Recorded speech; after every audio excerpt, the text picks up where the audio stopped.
श्रीगुरुभ्यो नमः। हरिः ओम्। शुक्लाम्बरधरं विष्णुं शशिवर्णं चतुर्भुजं प्रसन्नवदनं ध्यायेत् सर्वविघ्नोपशान्तये।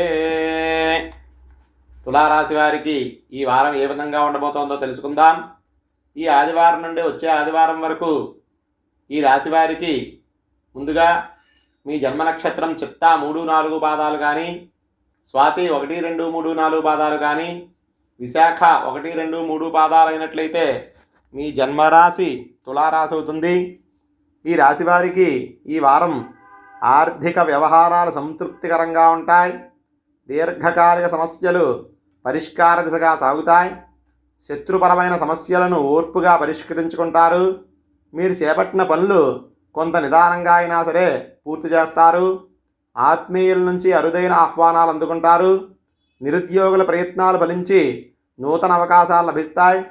వ్యాపారాలు లాభసాటిగా సాగుతాయి. ఉద్యోగాల్లో అనుకూల స్థానచలన సూచనలు ఉన్నాయి.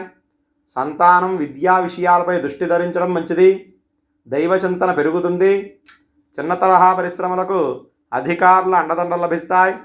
వారం మధ్యలో ఆర్థిక ఇబ్బందులు కలగడానికి చాలా వరకు అవకాశాలున్నాయి.